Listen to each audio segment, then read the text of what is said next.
Helicobacterium tuberculosis. Esta no es la única que puede causarla, también la familia de los Helicobacterium como el Helicobacterium avium o el African, incluso el bovis, también puede causar la tuberculosis.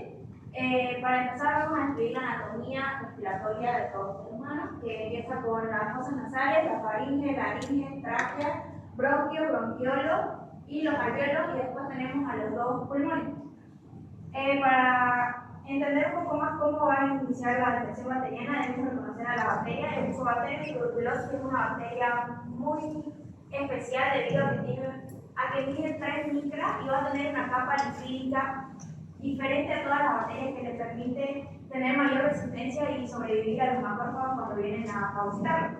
Tiene una capa de proteínas que va a estar conformada por polisacáridos, pero nos vamos a centrar en esta capa de aquí, que es la que también le puede dar el nombre de bacteria ácido alcohol resistente, debido a que estos líquidos van a hacer una función interesante dentro del macrófago para que ésta pueda resistir aún ahí y pueda multiplicarse incluso dentro del macrófago. Estas bacterias, gracias a su resistencia, también van a tener algo que se le atribuye como factor de cordones, el cual va a hacer que estas bacterias, a través de proteínas, vayan a tener enlaces con los cuales se van a ir uniendo a otras bacterias y vayan a formar un cordón. Esto hace que ya si de por sí la bacteria es resistente individualmente, al agruparse va a crear aún mayor resistencia. En la fisiopatología vamos a tener que la infección inicial o la prima-infección, como se la conoce, de la tuberculosis, va a proceder cuando una persona que está infectada, al toser, hablar o incluso estornudar, va a botar en sí pequeñas partículas de esta bacteria, las cuales pueden ingresar por vía aérea a una persona que no está infectada. Estas pueden evadir todo el sistema, todo el epitelio respiratorio y albergarse en los alveolos pulmonares, en los cuales va a realizar dos funciones interesantes para su reproducción. Ellas lo que hacen es ingresar por vía aérea, van a evadir todo el tracto respiratorio y llegar hasta los pulmones, donde finalmente se va a albergar la bacteria. Y esta puede hacer dos cosas. Se puede realizar la función del granuloma, que es característico de esta enfermedad, o incluso se puede diseminar por vía hematógena o por los ganglios.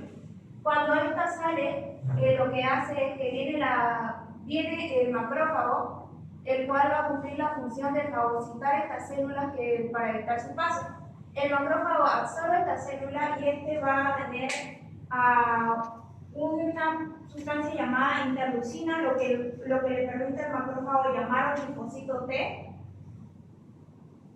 para que este ayude y coopere en su destrucción de la bacteria. ¿Por qué? Porque, como le dije, la capa lipídica de esta bacteria hace que cuando este macrófago fagocite o se coma la bacteria, esta bacteria sobreviva dentro de este macrófago y se multiplique dentro del mismo, lo cual hace que el macrófago no pueda cumplir su función y tenga que llamar a un linfocito T. Este linfocito T va a unirse mediante proteínas a este macrófago para que este pueda reconocer a la bacteria que está dentro de sí y pueda activar el macrófago para que este recién pueda eliminar la bacteria en sí. Y esto lo va a hacer mediante interferoma gamma. Esta va a ser una sustancia que la va a activar el macrófago y ahí recién es donde el macrófago puede matar a la bacteria. Posterior a eso, bueno, el resumen en sí lo que viene a hacer es de que nos dice que la tuberculosis Mycobacterium enfermedad entre los alveolos, lo cual entra en contacto con el macrófago, lo cual va a hacer que como ya lo explicaba, no tiene la capacidad de fagocitarla, de eliminarla, necesita de lo que viene a ser del linfocito T. Ahora, una vez que los macrófagos los macrófagos activan lo que viene a ser las quimiosinas, tanto como el factor de nucleosis tumoral, lo cual para realizar todo ese proceso para que vengan los demás macrófagos, las demás células, y se comienza este granuloma, ¿verdad? Que viene a ser la contención para que no pueda realizar seguir con la infección. Bien, como comentaba también mi compañera, esto también es la parte central, es decir, que lo cual se ve de forma blanca como tipo de quesón, lo cual se le llama necrosis gaseosa. Y ahora, como también comentaba mi compañera, algo muy especial de lo que viene a ser la bacteria, ¿verdad? Comentaba que tenía por este lado un factor de cordón. Tenía un factor de cordón, lo cual son factores de cordones de treolasa del 6,6 dimicolato, lo cual va a ser la unión, lo cual para poder, para que se active y así pueda realizar la infección. Ahora, otro punto, lo que viene a ser la tuberculosis primaria y la tuberculosis latente.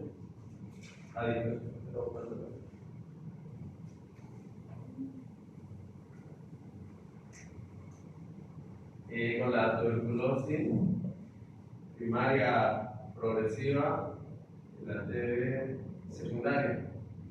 Si bien aquí encontramos en la primaria lo que viene a ser el granuloma, todo bien, cuando llega a realizar esa contención, hay una clasificación, lo cual aquí la persona puede ser asintomático, no puede presentar síntomas. A no ser también en el estado latente, lo cual cuando la persona tiene ahí asociada, se asocia a lo que viene a ser las enfermedades que los cuales, por ejemplo, el VIH o cuando la persona está con la defensa baja, por decirlo así. Y la TB primaria progresiva es donde el granuloma, ¿qué sucede? No logra la contención, y lo cual es donde se produce, ahí es donde ya se presentan los síntomas y donde es contagioso. Y los síntomas serían lo que vienen a ser, por ejemplo, las características son pérdida de peso, anorexia, anorexia, diaforesis nocturna también, sudoración excesiva por la noche, y la tos es muy característico de más de 2 semanas. Bueno, eso sería. Vamos a aclarar algo bien puntual en esta parte, ¿ya? Cuando el bacilo ingresa, puede sufrir algunos caminos o puede seguir unos caminos. Uno, que el bacilo ingrese, que tenga baja patogenicidad, que la persona tenga bastante capacidad inmunológica o que lleguen bacilos muy escasa cantidad. Y si eso sucede, ese bacilo va a llegar, se va a poner en contacto con la pared del saco alveolar, pero automáticamente los macrófagos van a destruir. Eso quizás por el proceso de lesión local que produce la acción del bacilo con la pared del saco alveolar lleve a generar prostaglandinas, interleucinas, liberar histamina, serotonina, pero es un cuadro que no va a durar, va a pasar como un cuadro de bronquitis aguda, va a durar unos 4 o 5 días y va a desaparecer. Eso significa que los macrófagos tuvieron esa capacidad de destruirlo. Y ese paciente no va a desarrollar tuberculosis. A eso se llama primoinfección tuberculosa. Y ya lo mencioné. Otra vez el bacilo ingresa y hace ese efecto. Es rodeado por los macrófagos, neutrófilos, eosinófilos, basófilos, fibroblastos. Forman los granulomas con vasos sanguíneos. y dejan ese bacilo intacto, pero enclaustrado. Y puede quedar mucho tiempo. Eso es lo que se llama la tuberculosis latente, ¿no es cierto? Otras veces el bacilo llega con mucha agresividad o demasiado elemento, o no hay capacidad de defensa, y genera los daños en la membrana del saco alveolar y se va hacia el parénquima. Entonces produce la tuberculosis activa progresiva. Y cuando el granuloma, por problemas de sobreinfección pulmonar, por otras razones, baja inmunidad, trastornos vasculares o hipoxias, traumas, sufre aumento de presión intratorácica o sufre daño de su pared, se pueden trombosar esas paredes vasculares que tienen, isquemia, se necrosan, o el efecto de prostaglandinas asociado a otro foco inflamatorio, como por ejemplo un foco neumónico o una bronquitis, pueden hacer que los necroses lo licúen. Y se dice que ese granuloma se caserificó y se drena. Y el paciente empieza a expectorar un líquido como leche condensada, perfecto.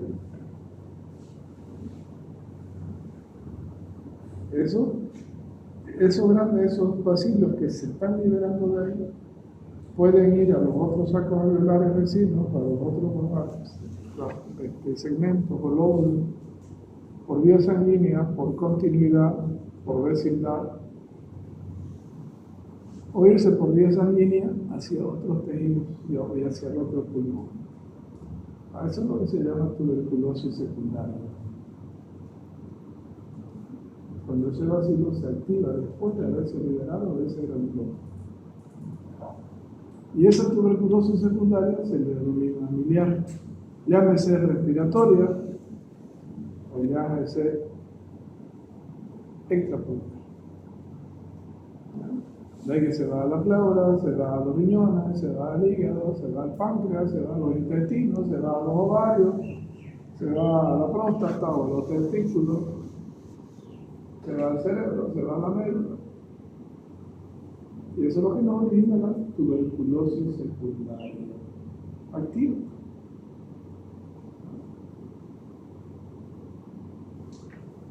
¿Quedó claro aquí? Bueno, yo les digo sobre las complicaciones que tiene la tuberculosis. En la infección primaria, una de las mayores complicaciones es que la pleura que cubre el pulmón. Esta se va a inflamar y va a chocar con la pared torácica y va a empezar a tener un dolor torácico al principio es moderado y luego se convierte en crónico después de moderado. También la tuberculosis pulmonar activa al principio produce tos. Esta tos suele ser amarilla o verde, sin embargo... ¿La tos es amarilla o verde o la expectoración? Esta expectoración suele ser amarilla o verde y al pasar del tiempo suele ser sanguinolenta igual. También puede haber un derrame pleural o un neumotórax. Y en la tuberculosis pulmonar extrapulmonar suele... No me hablan de extrapulmonar. Bueno, también suelen haber complicaciones como en el encéfalo, debido a que la bacteria de la tuberculosis se disemina hacia la parte del cerebro y la columna. Pero no me hablan de extrapulmonar, solamente hablan de tuberculosis pulmonar. El diagnóstico de la tuberculosis se da por 4 métodos, que son los más comunes, que es el primero es por una radiografía de tórax, en el cual se van a ver la parte axilar superior izquierda del pulmón se va a ver opaca. También hay la prueba de esputo, en la cual es mucho más efectiva, sin embargo, el tiempo de espera es largo, prolongado, para que dé un resultado positivo o negativo. Y también está la de los ácidos nucleicos, que es por medio de sangre Sin embargo, esta no se usa tanto porque por lo general se usa para otro tipo de patologías. Y por último tenemos la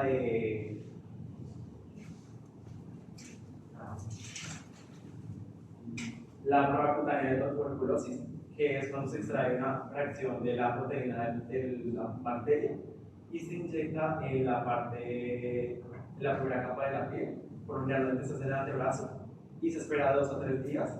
Tiene que volver el paciente y se palpa una inflamación en donde se incubó el virus. Quiere decir que es positiva, si no, será negativa. ¿Qué tamaño tiene que medir ese granuloma o esa pápula para considerarse positivo o negativo? ¿Ah? Un centímetro y ¿Y qué interpretación le determina ese granuloma? Si le da menos de 5 milímetros es negativo. ¿No? Cuando es 10 es positivo, ¿verdad? Cuando es menos de 5 es negativo. Eso no significa que el paciente no sea tuberculoso, porque puede ser un inmunodeprimido, no tuvo reacción. Cuando da entre 5 y 10 es sugestivo la tuberculosis. Entonces usted está obligado a hacer otras pruebas que le certifiquen o que le confirmen si hay o no hay tuberculosis. Cuando es más de 10, teóricamente tendría que ser positivo. Pero ¿qué pasa si ese paciente es hiperreactivo? Y le hace un granuloma por hiperreactividad de defensa local. Y usted lo confunde con tuberculosis. Entonces, está obligado a hacer otro tipo de pruebas. Solamente se acepta que es positivo en áreas endémicas y que no existe otro método de diagnóstico. Eso es la prueba del PPD o la prueba de reacción de Mantoux. Así se llama eso.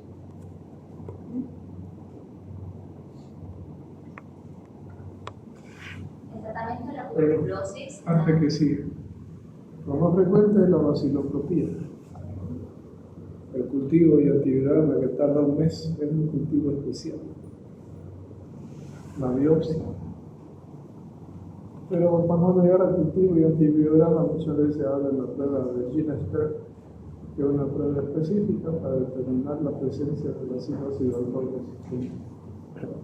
En esos pacientes, sobre todo, que son inmunodeprimidos, asociados a desnutrición o VIH. En esos pacientes que son sintomáticos respiratorios y que les hacen vaciloscopía y salen negativos. Entonces obligan a hacer la prueba de Ginester, que es una captación de PCR por papel. ¿Ya? Y por último la biopsia. Antes que siga. ¿Por qué se produce la fiebre vespertina o nocturna? ¿Por qué la sudoración nocturna? ¿Por qué la pérdida de peso? Antes de que aparezca tos. Pues muchas veces son pacientes que lo visitan a usted simplemente por pérdida de peso, asociado a fiebre y sudoración, y algunas veces ni fiebre tienen, pero sí van perdiendo peso de forma relativa, y van perdiendo el hambre, van generando anorexia, en mayor o menor.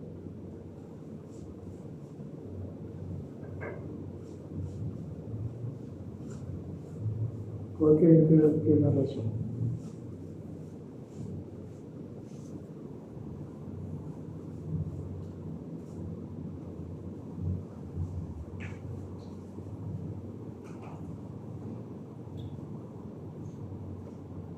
Mira, yo le he dicho que el trabajo es ver por qué se producen signos y síntomas.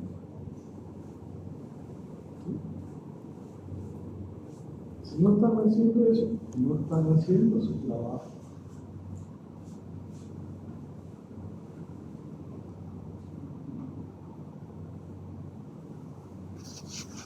Cuando se activa el factor de necrosis, inhibe el centro del hambre Y un paciente que tiene inhibido el centro del hambre en mayor o en menor proporción no se alimenta adecuadamente. Y el paciente que no se alimenta adecuadamente, ¿qué hace? Consume sus reservas, ¿no es cierto? Mientras las tiene. Y cuando le faltan las reservas, empieza a consumirse. ¿Por qué? Pasa lo mismo que cuando ustedes se quedan desde las 5 de la mañana en la universidad y no van a comer a mediodía y llegan apestados de hambre a su casa. Sus células están hambrientas y necesitan comida. Producen estrés. Y el estrés produce liberación de cortisol.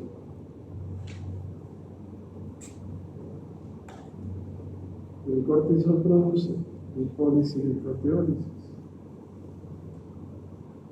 Y empieza a consumirse su organismo para dar de comer a sus células. ¿Sí?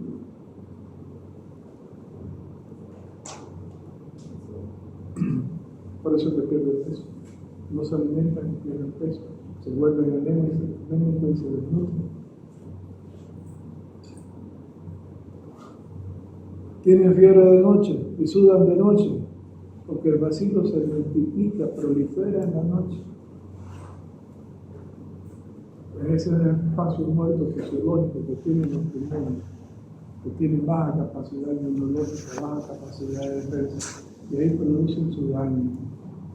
Y cuando producen el daño, estimulan la acción de las prostaglandinas, interleucinas y demás elementos, estimulan el centro termorregulario.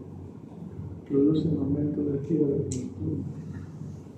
Y como mecanismo de compensación se produce la activación parasimpática, además que de noche no hay efecto de estimulación adrenérgica, y el parasimpático produce la subratación periférica y hace que sube.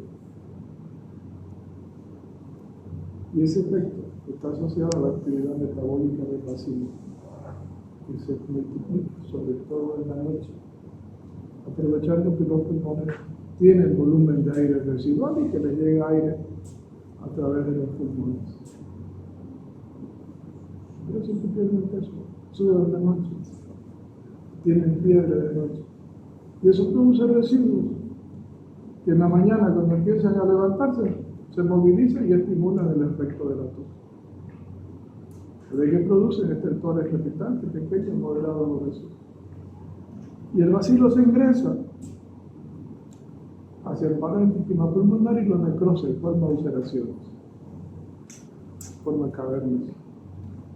Y el aire cuando ingresa ahí produce turbulencia y produce lo que se llama soplo ampórico. Y produce un silbido como un quejido.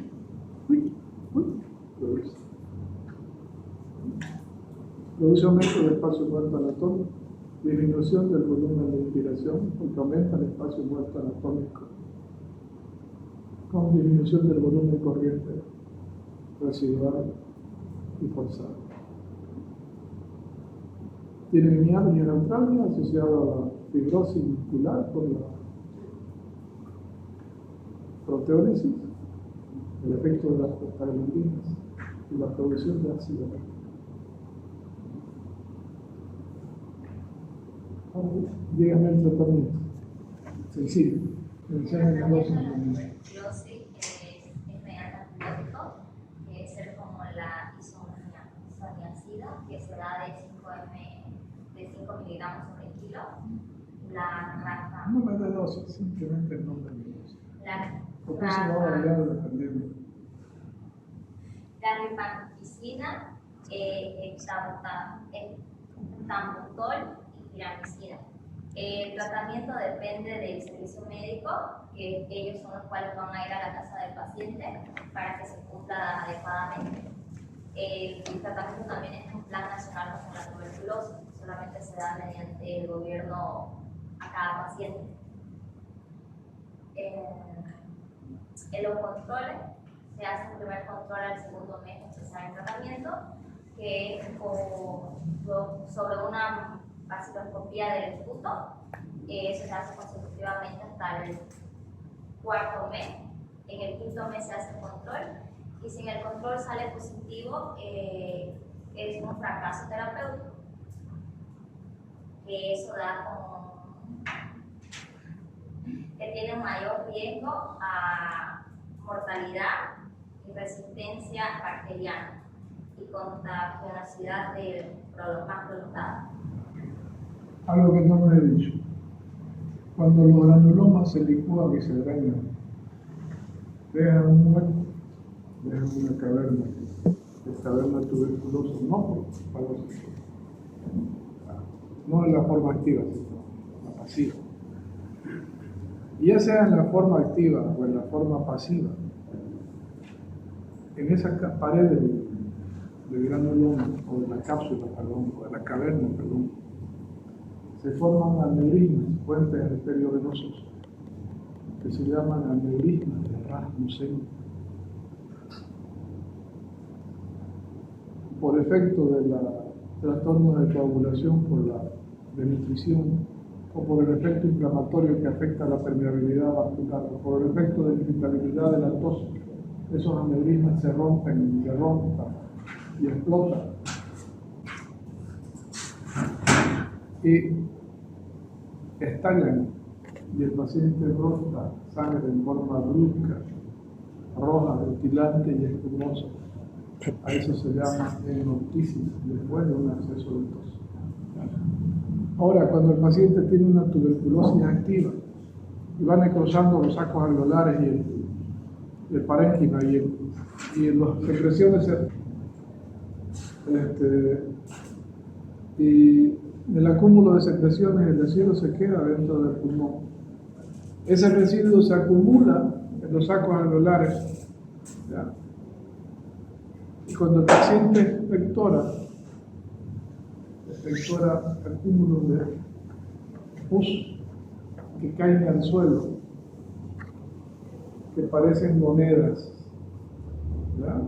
Son redondeadas y planas de color amarillento, amarillo verdosa o con estrías de sangre.